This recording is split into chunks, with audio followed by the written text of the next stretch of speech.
In this video, I want to talk to you about how you can become indispensable.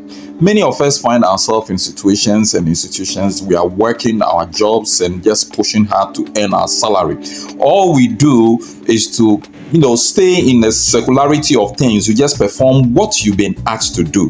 But for you to be indispensable, you need to go further than the ordinary assignment that you've been given to do. Find out how things work.